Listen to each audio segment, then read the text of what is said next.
Voilà, chers amis, nous sommes avec le père Guillard, Charles. Qui va évoquer pour nous en ce dimanche de la Divine Miséricorde, eh bien, celle qui est un peu à l'initiative de la miséricorde divine telle qu'elle est passée dans notre spiritualité. Donc, Sœur Faustine, voilà, je laisse la parole à Charles. Voilà, eh bien, Sœur Faustine Kowalska s'appelait Hélène de son nom de jeune fille. Elle faisait partie d'une famille d'agriculteurs polonais. Elle était d'une famille de 10 enfants. Très tôt, elle a senti l'appel de Dieu pour être religieuse, mais quand elle a été à l'école pour la première fois à l'âge de 12 ans, elle a fait 3 ans d'école, ensuite elle est allée travailler pour gagner sa vie, puis vers 18 ans, eh bien, elle a demandé à rentrer au couvent, mais seulement elle a été refoulée, parce qu'elle était trop pauvre sans doute. Alors, il faut une dot pour rentrer chez les sœurs des fois.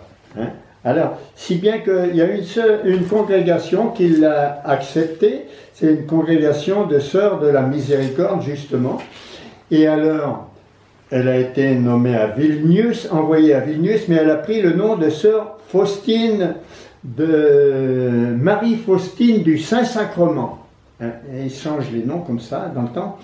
Et alors voilà, seulement voilà qu'elle se met à avoir des visions, des entretiens avec Jésus et d'autres Vierges Marie et des saints. Alors ça décontenançait les religieuses. Il a fallu que quand même il trouve son père spirituel, un père spirituel qui l'accompagne. À ce moment-là, elle a écrit son petit journal. Chaque jour, elle écrivait son petit journal, qu'est-ce que Jésus lui avait dit. Et alors, voilà, Jésus lui a demandé tout particulièrement, eh bien, de promouvoir dans l'Église 3 choses. De promouvoir d'abord un tableau de Jésus miséricorde, tel qu'il est, que vous l'avez là sous les yeux. Hein. Alors, elle a bien regardé ce tableau où du cœur de Jésus s'échappent 2 sortes de rayons. Les rayons rouges à la droite de Jésus et les rayons blancs à la gauche de Jésus. Ces rayons nous rappellent tout de suite le côté transpercé de Jésus, d'où est sorti du sang et de l'eau. Et donc voilà, et donc la miséricorde du Christ est sortie de son cœur. Voilà. Et alors, ça c'est la première chose que Jésus lui a demandé. Alors, elle a fait venir des peintres, etc. Et elle leur dit, ben, celui-là, il ressemble un peu à ce que j'ai vu. Et puis alors, deuxième chose, elle dit, il faut promouvoir dans l'Église un dimanche de la miséricorde. Or, il existe déjà un dimanche de la miséricorde qui est le dimanche après Pâques, où Jésus, quand il apparaît, dit, voilà, les péchés seront remis à ceux à qui vous les remettrez, et ils seront retenus à ceux à qui vous les retiendrez. Alors, Sœur Faustine, c'est pas de son vivant, c'est le Jean-Paul II qui a accepté ce dimanche de la miséricorde après Pâques. Et d'ailleurs, Saint Paul, dans son épître, nous parle aussi de la miséricorde quand il nous dit dans béni soit Dieu, le Père de notre Seigneur Jésus-Christ. Dans sa grande miséricorde, il nous a fait renaître pour une vivante espérance. Dans sa grande miséricorde. Ça, c'est l'épître de Saint-Pierre apôtre au dimanche de la miséricorde. Et alors, donc ça c'est la deuxième chose. Et puis la troisième chose que le Seigneur lui a demandé, c'était de fonder une congrégation. Et bien la congrégation, c'est après sa mort également qu'elle a eu lieu.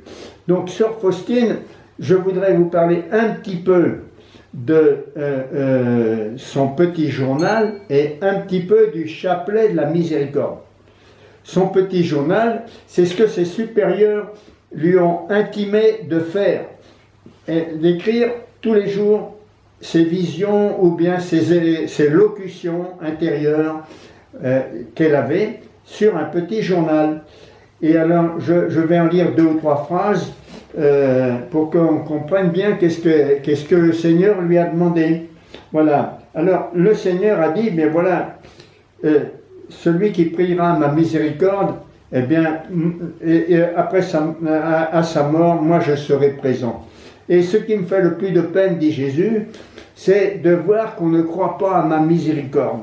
Donc, voilà. Que l'âme faible et pécheresse ne craigne pas de s'approcher de moi. Voilà. Tout sombrera dans l'abîme de ma miséricorde. Voilà. Voilà. Âme pécheresse, c'est moi qui fais le premier pas, dit Jésus à ma sœur Faustine, Marie-Faustine, du Saint-Sacrement. Alors, ne crains pas d'aller reconnaître ton péché devant le tribunal de la miséricorde. C'est sœur Faustine qui écrit ça. On n'aime pas ce langage, peut-être nous aujourd'hui, mais voilà, c'est sœur Faustine qui a marqué ça. Ma miséricorde est plus grande que ta misère et celle du monde entier. Alors, je vais dire un petit mot du chapelet de la miséricorde. Alors, le chapelet de la miséricorde, ce n'est pas un autre chapelet, c'est différent du rosaire que l'on récite d'habitude. Le chapelet de la miséricorde, c'est un peu plus moins long que l'autre chapelet, et puis en plus de ça, on ne médite pas les mystères en disant des « Je vous salue Marie ». Voilà ce que l'on dit, parce que moi j'aime bien le dire souvent, même des fois la nuit, hein, ça m'arrive de dire le chapelet de la miséricorde, mais je saute le début, souvent, Notre Père, je vous salue Marie, je crois en Dieu, souvent je saute et puis je commence directement, Père éternel, je t'offre le corps, le sang, l'âme et la divinité de ton Fils bien-aimé, Jésus-Christ notre Seigneur, en réparation de nos péchés et de ceux du monde entier. Alors ça se dit sur le gros grain. Et puis sur les petits grains, 10 fois, on dit par sa douloureuse passion, sois miséricordieux pour nous et pour le monde entier. 10 fois, par sa douloureuse passion, sois miséricordieux pour nous et pour le monde entier. Et quand arrive le 10e, après le 10e grain, sur l'autre gros grain, on dit là, Agios, Dieu saint, Dieu fort, Dieu immortel, prends pitié de nous et du monde entier. 3 fois. Dieu saint, Dieu fort, Dieu immortel, prends pitié de nous et du monde entier. Voilà. Alors, bon, ben ça, il m'arrive de le dire personnellement, bien sûr, mais quand je vais voir des mourants, des fois, je récite tout bas, des fois tout haut, ça dépend. Ou bien des morts. Quand je vais visiter un mort, eh ben, je dis aussi des bouts de chapelet de la miséricorde. Et puis, alors, donc, ça ne remplace pas le rosaire. Parce que le rosaire, Marie nous a donné le chapelet du rosaire, c'est pour méditer les mystères du Christ.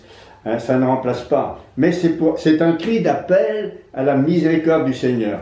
Alors, dimanche, dans 8 jours, après Pâques, c'est le dimanche de la miséricorde. Eh bien, c'est le moment de nous souvenir de la miséricorde du Christ et puis de ne pas avoir peur, justement, d'aller le trouver et puis de lui présenter notre misère afin qu'il nous fasse miséricorde à chacun d'entre nous. Et puis, quand vous avez aussi des malades, eh bien, n'ayez pas peur de faire appel à sa miséricorde ou à sa miséricorde. Et puis, si le malade a été mécréant des fois toute sa vie, ou une partie de sa vie, eh bien, il faut prier aussi pour lui. Voilà. Alors, bon, c'est à peu près ça que je voulais dire. Donc, sœur Faustine est morte à 33 ans, comme le Christ à peu près, puisque le Christ, on ne sait pas exactement son âge, mais enfin à peu près, vers 33 ans. Et elle est morte de la tuberculose, exactement comme Sainte Thérèse de Lisieux. Hein, voilà. Et elle est morte en Pologne. et qu'elle nous aide à bien comprendre la miséricorde du Christ et que nous n'ayons pas peur de cette miséricorde, au contraire. Amen. Voilà.